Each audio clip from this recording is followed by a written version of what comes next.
Le Grand Dialogue. Sigi Kafoba.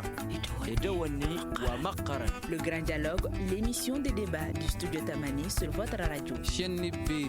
Halud Mauni. Chenni Beri. Sigi Kafoba. Le Grand Dialogue.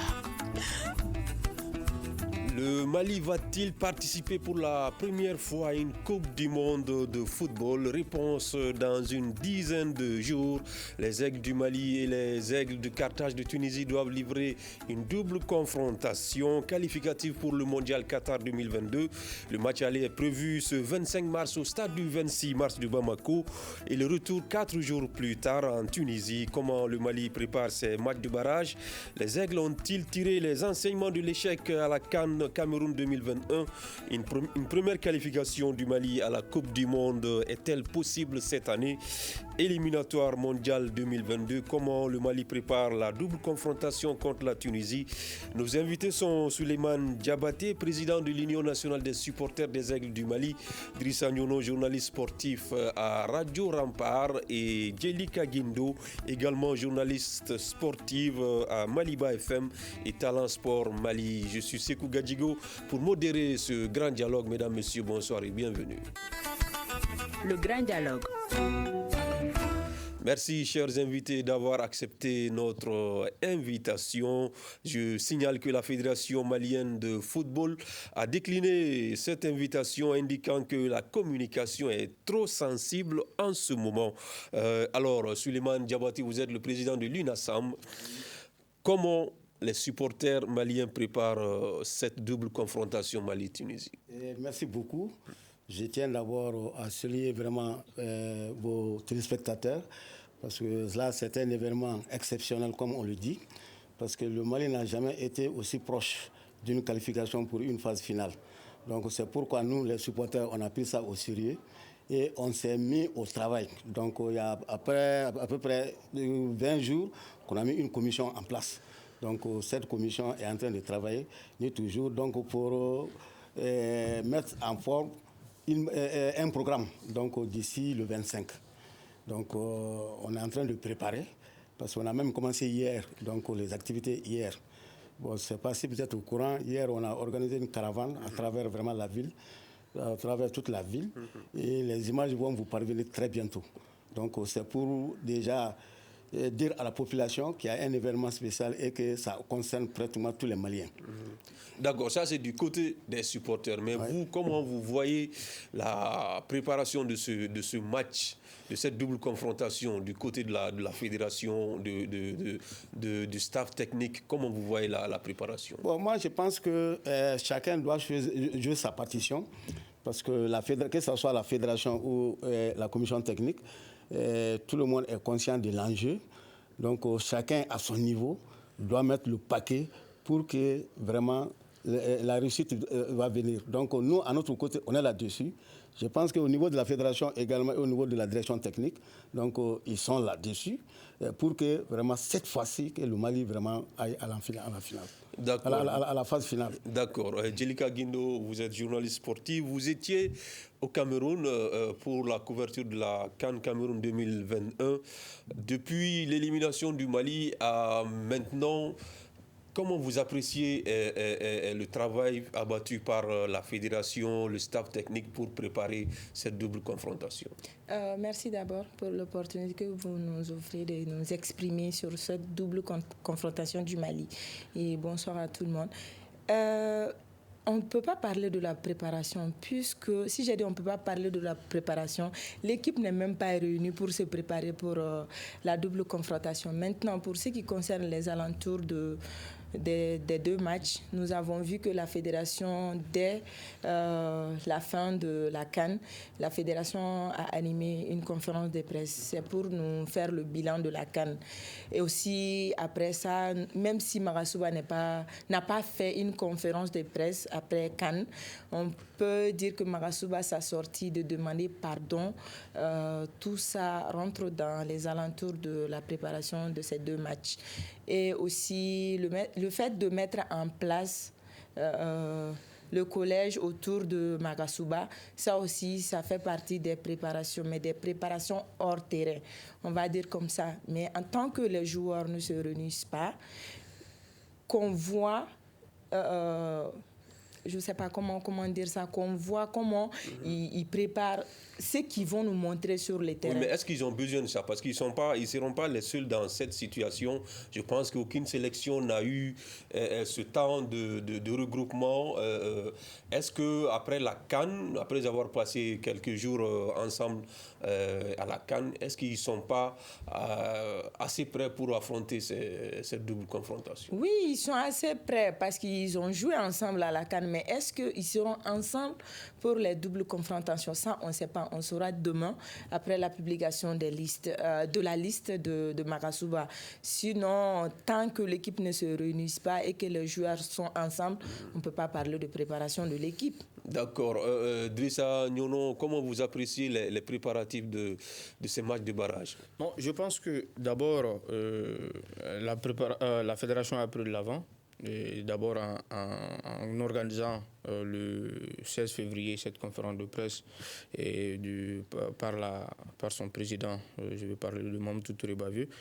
Donc ensuite, je pense que les enseignements ont été tirés, à mon avis, parce qu'on a vu à la CAN que quelque part il y a eu déficit d'accompagnement qui a été corrigé, d'accompagnement de l'entraîneur à un certain niveau.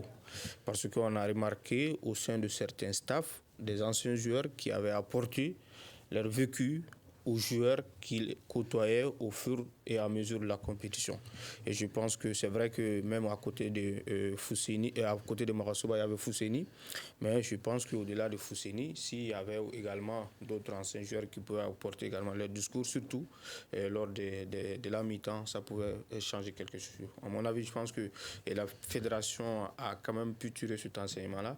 Elle a parlé de collège d'entraîneurs et non d'anciens joueurs, mais en regardant le collège qui va accompagner le sélectionneur Mohamed Makasuba, on se rend compte que ce sont des anciens joueurs. Et parmi ces anciens, on a un seul qui a la licence UFOA, qui est Fred Oumar Kanouté. Et je pense que à travers d'abord la décision prise d'accompagner les sélectionneurs d'abord ça rentre dans le cadre de la préparation. Maintenant, au-delà de ça, il y a des pourparlers qui ont été engagés avec des joueurs qui n'y étaient pas. Et je pense que des décisions ont été prises et des annonces seront également faites lors de la publication de la liste. On va revenir par rapport au collège d'anciens joueurs et même aux discussions avec de binationaux. Mais est-ce qu'aujourd'hui, vous avez la même inquiétude que Djelika du fait qu'il n'y a pas eu de regroupement de l'équipe après la CAN? On sait que voilà, chaque joueur s'est rendu dans son club. Il n'y a pas eu de regroupement. Est-ce que on est sûr que les joueurs ont pu surmonter cet échec-là de la CAN pour faire face à cette confrontation? Après la CAN, l'inquiétude qu'on a, et par rapport aux joueurs surtout, c'est que le secteur où on a pêché, où on n'est pas parvenu à marquer énormément de buts, c'est dans ce secteur également où des joueurs n'ont pas eu assez de temps pour essayer de s'exprimer sur le terrain. Là, ça peut être une inquiétude par rapport aux joueurs qui étaient présents. Maintenant, au-delà d'eux, il y a d'autres joueurs également qui n'étaient pas à la CAN, qui sont des Maliens et qui font de belles prestations. Et on espère que lors de la publication, on va voir ces joueurs qui n'ont pas participé à la CAN, mais qui ont de l'expérience et qui savent également marquer des buts, vont être appelés pour accompagner l'équipe et vraiment pallier à ce déficit qu'on a eu à la CAN. D'accord. Souleymane Diabaté, je rappelle que vous êtes le président de l'Union nationale des supporters des Aigles du Mali. Nous n'avons pas pu avoir un représentant de la fédération sur notre plateau ici. Mais vous, sur le plan organisationnel, comment vous voyez les choses? Est-ce que tout est fin prêt? Bon, avant de répondre à votre question, je reviens un peu en arrière sur ce qui ne va pas, donc auquel a été l'handicap pendant la CAN. Bon, est-ce que tous les enseignements ont été tirés? Parce que vous savez que pendant les éliminatoires, cette équipe-là nous avait embarqués. Donc on était tous conscients, on était tous sûrs que vraiment l'équipe-là ira jusqu'à la... En tout cas, nous les supporters, on croyait jusqu'à la finale. Mais depuis le premier match, on a senti qu'il y a quelque chose qui ne va pas. Depuis le premier match. Bon, maintenant, s'ils ont fait le diagnostic, est-ce que le diagnostic a été très bien fait? Qu'est-ce qui empêche? Qu'est-ce qui a empêché qu'est-ce qui n'a pas marché? Qu'est-ce qui n'a pas marché? Donc, est-ce que c'est fait? Pourquoi on n'est pas allé à la finale? Et si c'est bien fait, parce que c'est très important. On a pêché à la CAN, c'était la désillusion. Bon, maintenant, pour aller encore à la Coupe du Monde, il faut être prêt. Donc, il faut faire un diagnostic sérieux. Parce que pour moi, faire venir tel joueur, bon, pour moi, bon, c'est une bonne chose. Mais il faut le faire très bien. Sinon, on aura encore cette désillusion. Donc, vous ne pensez pas que le collège d'entraîneurs ou d'anciens joueurs... Le collège d'entraîneurs, moi je disais, le collège d'entraîneurs, c'est bon, mais est-ce que ce collège d'entraîneurs, est-ce qu'il est mis en place? S'il est mis en place, est-ce que ce collège-là s'est entretenu avec l'entraîneur national? Est-ce qu'ils ont visionné les matchs donc, pour mettre la stratégie en place? Donc c'est ça. Si on met un collège là, donc d'abord ils viennent à Magasuba. Donc on essaie, on visionne les matchs. Donc là, ils voient ensemble ce qui n'a pas allé, ce qui n'a pas marché. Bon, maintenant, en compensation, qu'est-ce qu'il faut faire? Moi, je pense que ça doit être un travail préalable. Donc faire ça, et puis comme ça, ils viennent gagner donc la stratégie. Mais si on attend la dernière minute, bon, pour moi, c'est un peu tardif. D'accord. Djelika Guindo, parlons toujours de la CAN. On sait que, comme le président Diabaté l'a dit, beaucoup de Maliens quand même misaient sur cette sélection. Mais malheureusement, on est sorti en 8e de finale comme lors de la précédente CAN. Selon vous, qu'est-ce qui n'a pas marché, vous qui étiez au Cameroun? Alors, si on dit à un journaliste de dire ce qui n'a pas marché, il va dire quelque chose qui va plaire à d'autres ou dire quelque chose qui ne va pas plaire à d'autres. D'abord, c'était une CAN très, très difficile. Si j'ai dit que c'était une CAN très, très difficile, on a vu pas seulement les matchs du Mali, qu'il y avait beaucoup de difficultés de marquer des buts. Je peux dire, à part l'équipe de la Côte d'Ivoire, plutôt du Cameroun, qui marquait plus de buts, les autres avaient des difficultés à marquer des buts. On a même vu que le nombre de buts de pénalty a été augmenté par rapport à l'année précédente. Ça, c'est un. De deux, le Mali croyait que le Mali est tombé dans une poule où c'était facile pour nous de sortir de la phase des poules. Or, ce n'était pas le cas. Le Mali croyait, quand vous dites le Mali croyait, la sélection, le staff ou bien la sélection, le staff, les supporters, malien, le peuple malien, tout le monde. La Tunisie, c'est une équipe qu'on connaît déjà. On a joué avec eux avant la CAN. Et la rencontre a été très, très difficile, même si on a dominé la rencontre. Mais les Tunisiens ont su nous maîtriser à la fin de la rencontre. Ce match-là, ils les ont étudiés. C'est pourquoi on a eu de problèmes à la CAN.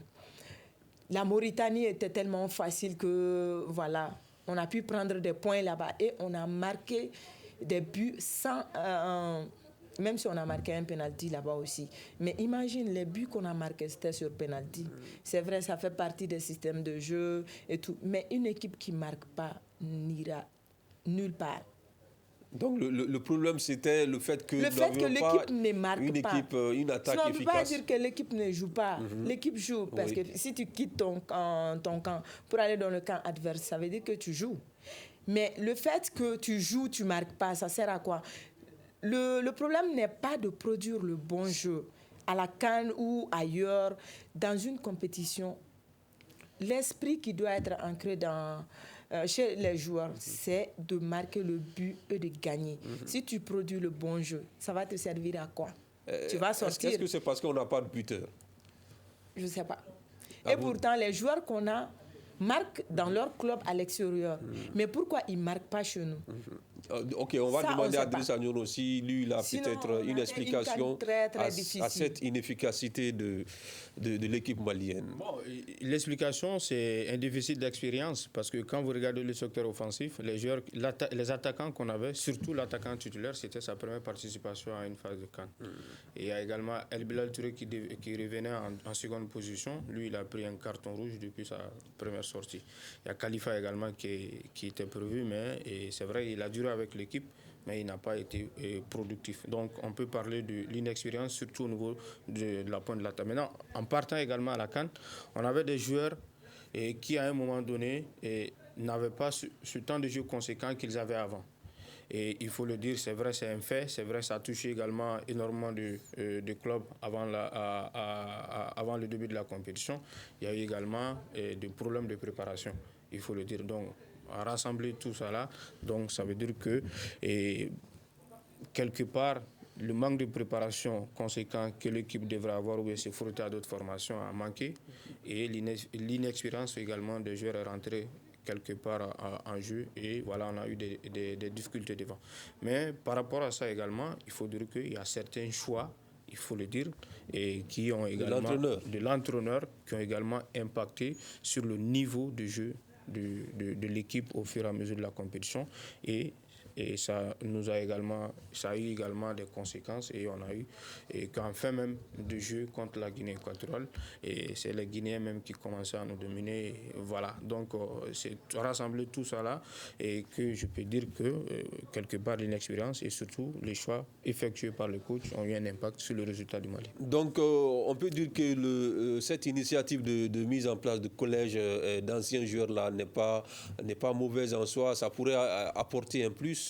Oui, ça peut apporter un plus, parce que si vous êtes sur le banc, vous n'avez pas la même vision que peut avoir quelqu'un qui est en haut et regarde le match.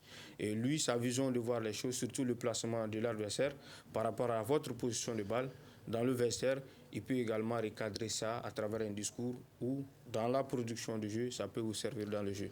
Maintenant, je peux dire, c'est pourquoi je dis qu'au-delà du coach, si vous avez d'autres entraîneurs qui accompagnent et qui regarde surtout l'adversaire ou les points faibles de l'adversaire où l'équipe peut utiliser et faire des résultats. Je pense que la mise en place du collège est importante là-bas, parce que ceux qui sont également cités pour être membres de ce collège ont déjà un vécu avec l'équipe nationale que ces jeunes ont également suivi et dont à leur égard, ils ont des respects. Donc je peux dire que si ils parviennent à bien parler aux jeunes, ça peut avoir un impact, surtout dans l'esprit, et pour essayer de galvaniser encore plus les joueurs pour avoir un résultat. Alors, Suleiman Diabaté, on a vu dans certains pays ce collège d'anciens joueurs, par exemple le Sénégal, ça marchait. On voit des anciens qui sont autour du staff de l'équipe. Ça marchait, le Sénégal a pu remporter la CAN. Est-ce que vous pensez que ça pourrait être le cas chez nous? Ça peut bien être le cas chez nous, parce que déjà ces anciens qui sont là, je pense qu'il y a même des anciens internationaux. Donc ceux qui jouent maintenant là, c'est leurs petits frères. Donc il y a certains de ceux-là qui s'identifiaient à ces anciens joueurs. Moi je pense que s'ils sont à côté, autour d'eux, je pense que ça peut les galvaniser. Je viendrai un peu en arrière, parce que la désillusion du Mali là, est-ce qu'on n'a pas été victime de la grande publicité sur notre équipe? On a surestimé. Parce que quand on quittait les éliminatoires, le Mali sans défaite, combien de buts marqués, donc maintenant, peut-être que les autres là, ils ont bien étudié vraiment notre formation. Parce que déjà, pratiquement tout le monde craignait le Mali, parce que le Mali sans défaite ni rien, avec combien de buts marqués sans encaisser. Donc ça a permis, c'est-à-dire que ça a peut-être obligé certains à vraiment faire une étude vraiment de notre prestation et mettre là où ils doivent profiter. Je dis comme ça, c'est possible. Parce qu'il y a trop de possible. Là où on a même été battu, c'était notre 10e match sans défaite. Malheureusement, on a été battu. Alors, mais est-ce que souvent on analyse bien, quand on regarde même par exemple les éliminatoires en tout cas la phase préliminaire du mondial, où nous étions dans une poule avec des pays comme l'Ouganda, je ne sais pas, le Kenya. Est-ce qu'on n'a pas surestimé? Est-ce que cette équipe-là n'était pas surcotée? Surcoté, notre équipe. Oui. Donc, c'est-à-dire par rapport au groupe là, donc on était en haut de l'échelle. Tout à fait, on a affronté des équipes relativement, en tout cas, maintenant, faibles. On peut le dire, parce que pour moi, il n'y a pas d'équipe faible maintenant en Afrique. Parce que certains pays l'ont prouvé lors de la CAN.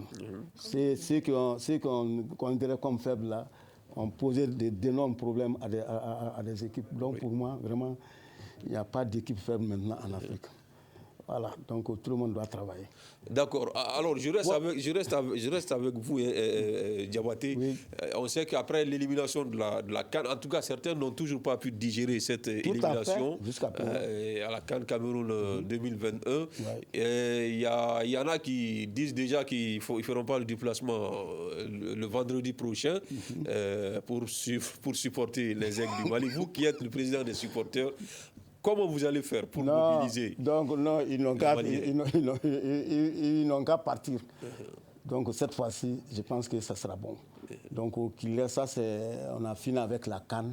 Donc c'est la qualification pour le mondial. Donc qu'on oublie tout ça, qu'on vienne supporter notre équipe.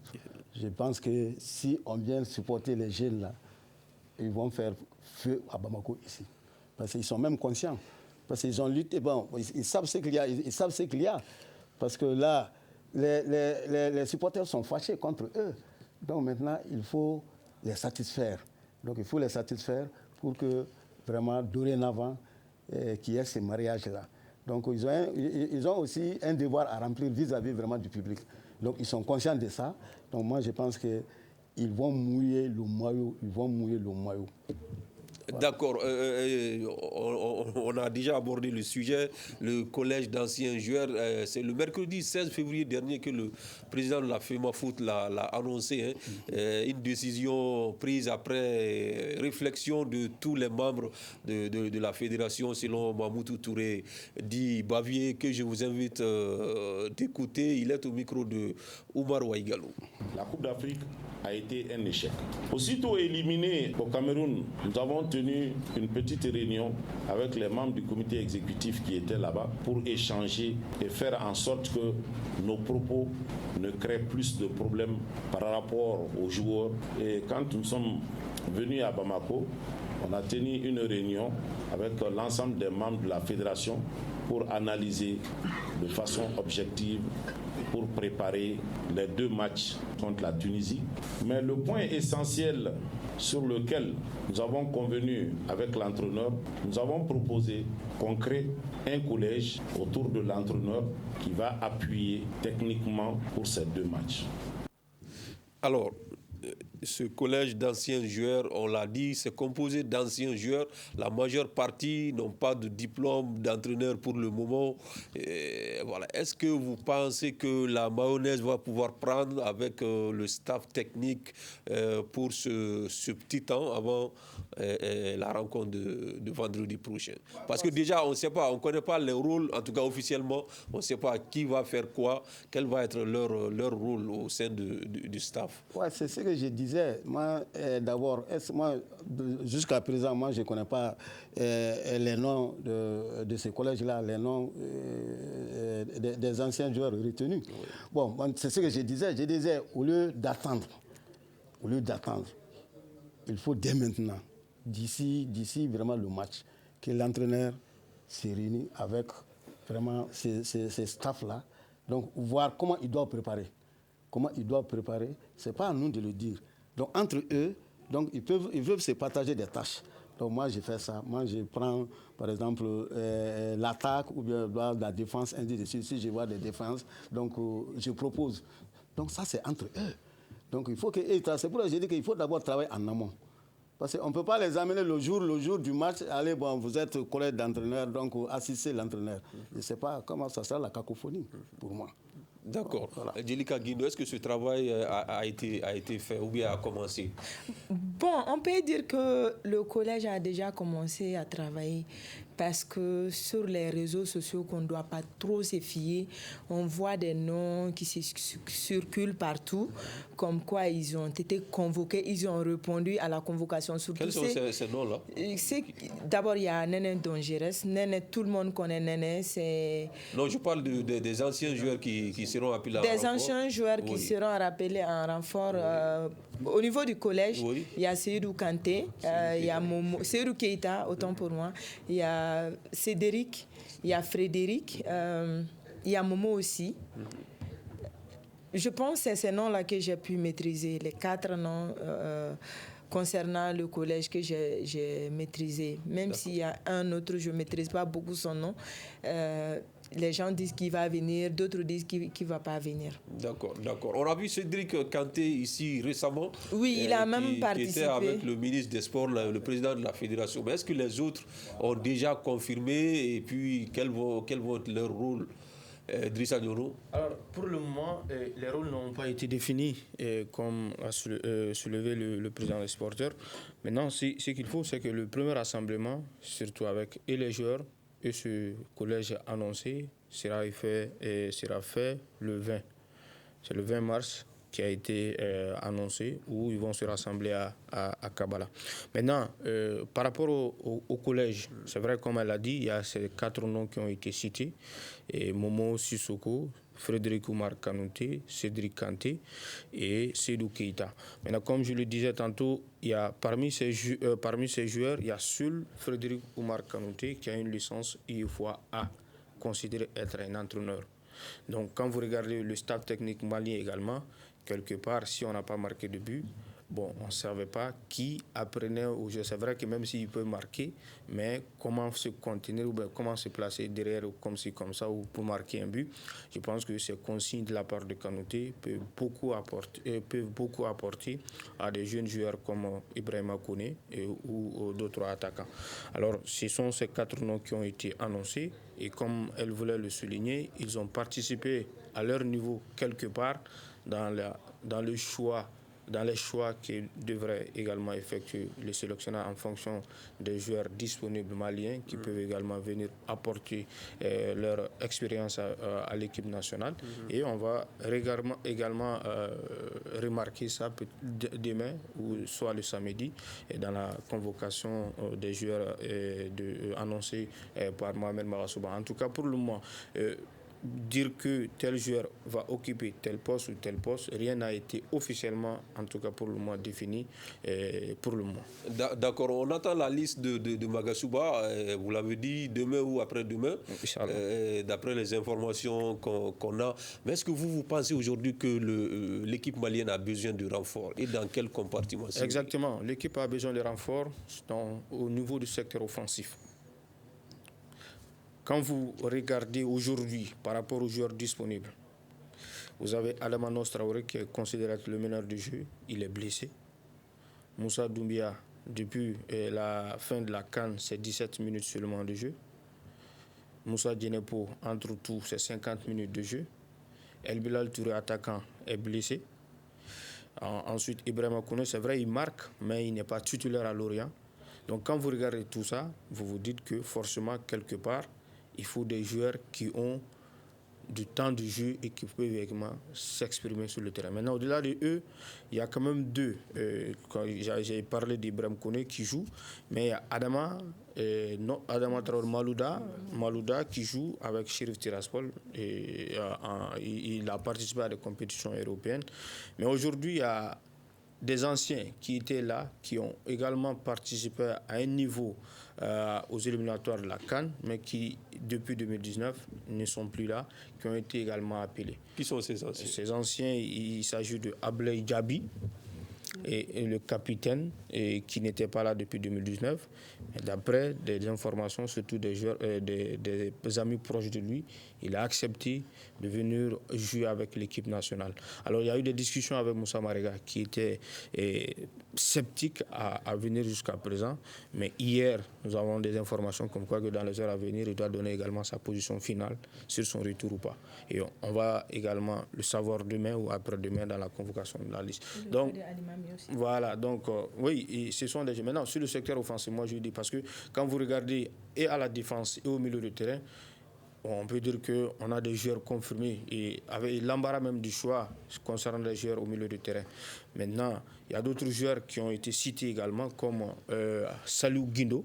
Salou Guindo, il fait partie de la promotion 2015 avec Fanieri qui ont été... donc lui, il était perdu des radars parce qu'il était en Abidjan avec ASEC. Après, il est parti à l'Espérance de Tunis. Il a fait un peu avec Kosyan Gorçu en Turquie. Aujourd'hui, il s'exprime du côté de l'Albanie avec Lassi, où il marque également des buts, 13 buts marqués en 23 sorties.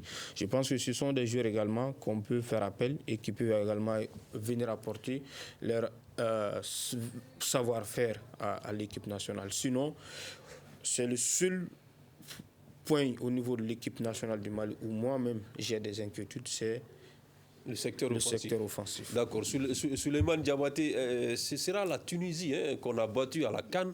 Mais malgré tout, la Tunisie a montré notre visage contre le Nigeria, par exemple, à la CAN. Mais on sait qu'après la CAN, elle s'est débarrassée de son sélectionneur. Est-ce que vous pensez que c'est une équipe jouable pour le Mali?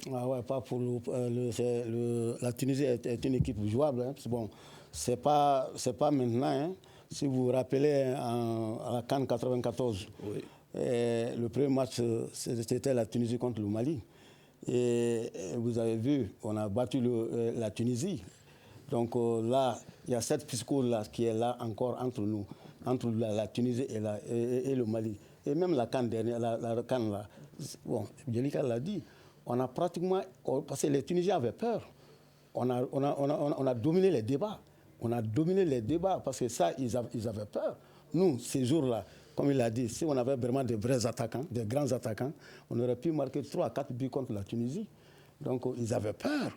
Donc, moi, je suis sûr que c'est jouable et que ces Tunisiens-là, ils ont peur du Mali. Donc, profitons de cette peur-là, de cette psychose-là, donc pour marquer le maximum de buts. Donc avec ce que Nyono vient de dire tout de suite là, c'est très important parce qu'effectivement c'est le secteur offensif. Donc si on arrive à faire quelques aménagements à ce niveau, parce qu'il ne faut pas toucher toute l'ossature du terrain, de l'équipe, parce que là, ça c'est important. Parce que dire non, on a invité tant de joueurs, on a invité, parce qu'il y en a tellement sur les réseaux sociaux, moi-même je me perds souvent là. Non, ça a été invité, lui il a accepté, lui il a accepté. Il faut savoir doser. Parce que ces gens-là, bien sûr, on a des problèmes, mais il faut le dire, cette équipe-là, bon, peut-être qu'on a des problèmes, mais on a une bonne équipe. On a une bonne équipe, donc il faut faire beaucoup attention. L'entraîneur doit faire beaucoup attention. Heureusement qu'il est assisté par des anciens. Donc s'il ne fait pas attention, s'il ne fait pas beaucoup attention, il va mettre tout en l'air. D'accord. Djelika Guindo, êtes-vous d'accord avec Diabaté que le Mali peut bien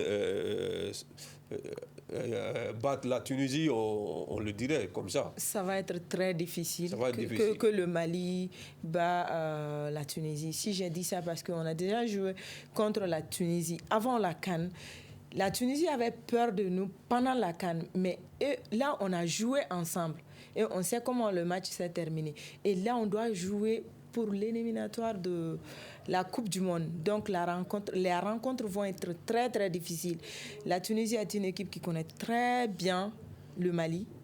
Le Mali aussi doit bien connaître la Tunisie. Oui, mais leur façon d'étudier le Mali est différente de notre façon de leur étudier. Est-ce que vous voulez dire maintenant que la Tunisie a un bon staff technique que le Mali? Parce que quand tu parles d'études, de lecture de jeu, ça c'est le staff technique. Ça c'est clair. Oui. Là, je vais mettre le point sur les i sur ça. La Tunisie a une meilleure façon d'étudier notre équipe que nous de leurs étudier. Peut-être l'importance de ce collège va être d'étudier l'équipe de la Tunisie, pendant notre match, pour pouvoir aller les battre chez eux. Sinon, ça va être très compliqué. Mais le problème de collège aussi, c'est quoi? Je n'ai pas touché à ça.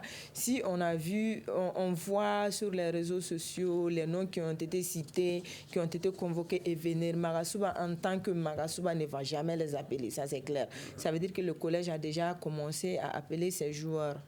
Et là, ça va poser des problèmes. S'il faut que les gens qui ont commencé les éliminatoires, on les laisse à côté, s'ils n'ont pas de temps de jeu, là, on peut comprendre. Mais s'ils ont le temps de jeu, de leur laisser à côté et de faire jouer parce que c'est le collège qui a été mis en place et qui doivent vraiment venir apporter leur soutien, ça va être compliqué. Oui, mais jusqu'ici, c'est les réseaux sociaux qu'il faut prendre avec des pincettes. On attend la liste de Magasuba. Mais ça va être compliqué de battre l'équipe tunisienne. Si on essaie de préparer le match retour avant de jouer le match aller, en prendre en compte les 4 jours, on peut même dire 3 jours de repos de notre équipe, parce que si on enlève le 25 et qu'on enlève le 29, ça va rester combien? 3 jours. Le fait de quitter le Mali pour aller là-bas avec les problèmes de Covid, on va faire comment? On doit prendre le vol commercial ou bien vol spécial. Ça, c'est des facteurs qu'il faut prendre en compte et avant le match aller pour pouvoir jouer le match retour chez eux. D'accord. Pour le rassurer, c'est pour dire que le ministère a déjà pris des dispositions pour ça. Un vol spécial sera affrété et les joueurs vont quitter le Mali, je crois, juste après le match. Voilà, juste après le match. Voilà, maintenant, où va se jouer la qualification de cette double confrontation, la qualification au mondial? Ici ou bien à Tunisie? Aux deux niveaux, parce que c'est vrai qu'à domicile, on n'a pas perdu depuis 8 ans, il faut le souligner. Et jouer à l'extérieur également, je pense que les joueurs prennent plus de plaisir également à jouer à l'extérieur qu'à domicile, parce qu'à domicile, il y a énormément de pression. On a vu par le passé, surtout lors des éliminatoires même, facilement, les matchs joués au Maroc où ils sont parvenus à marquer des buts. Et également, on a joué contre le Gabon ici, je crois que le Gabon nous a tenu en échec, mais on est parti à Libreville et les battre et assurer la qualification par le passé. Donc on a eu ça. Maintenant, pour revenir un peu concernant le match, c'est que ce sera un match compliqué. Il faut le dire, parce que la Tunisie, avec un nouvel entraîneur et un nouveau staff technique, a fait appel à des anciens joueurs qui n'étaient pas sous l'ancien coach. Donc maintenant, c'est un staff technique renforcé également par des anciens de 2004 qui ont également remporté un trophée avec la Tunisie. Donc, à notre niveau, je pense d'abord ce travail préalable qui est d'étudier la façon de jouer. C'est 2 formations qui se connaissent. C'est vrai que la dernière fois où la Tunisie nous a battus, c'était à domicile. Et là également, on a joué en infériorité numérique, à peu près 60 minutes de jeu. Et lors de la CAN, on a vu comment également on peut la maîtriser. Mais je pense que le match, il peut se décider au 2 niveaux. Mais on espère que les Aigles vont faire le premier pas ici à domicile et aller chercher la qualification du côté du Tunis. Alors, nous avons la question d'un internaute qui n'est pas très optimiste. Il demande quelles dispositions ont-elles été déjà prises en cas de répétition du scénario du match Mali-Togo aux éliminatoires du Mondial 2006, quand le Togo nous a éliminés ici. 2006. Il s'appelle Momo de Kati, Souleymane Diabaté. Ouais. Vous qui êtes proche de la fédération. Je pense que ces scénarios-là, non. On ne le souhaite pas. On ne le souhaite pas.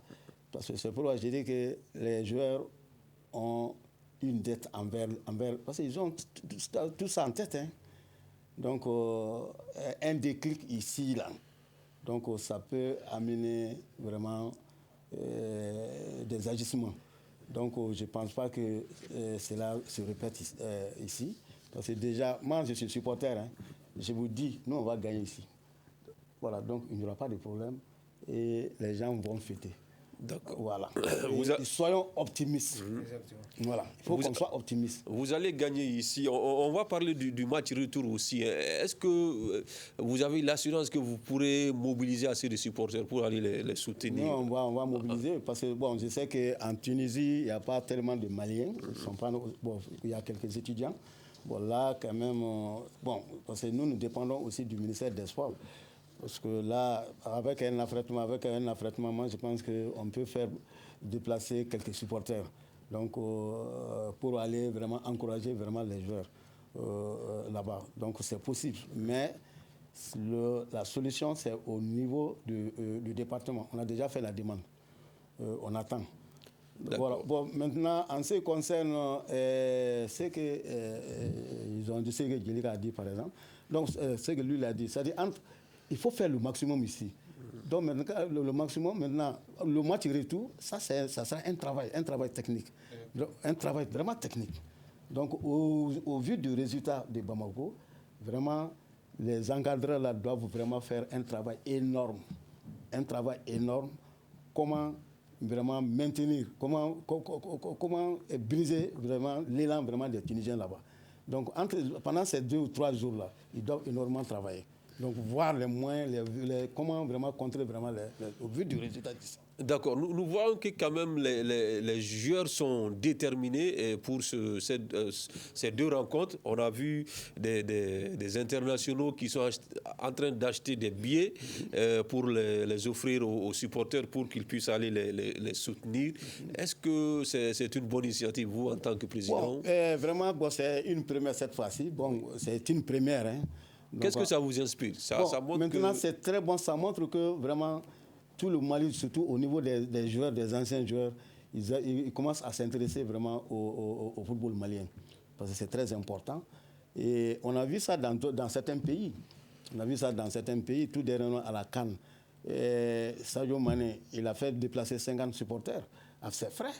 Donc maintenant, si nous, surtout celui qui est un ancien capitaine, donc il met à la disposition des supporters 5000 billets, vraiment c'est vraiment une bonne chose. Oui. Donc c'est une très bonne chose. Mais je voulais ajouter parce que la destination, parce que c'est ce que lui il a déjà, on sait déjà la destination de ses billets.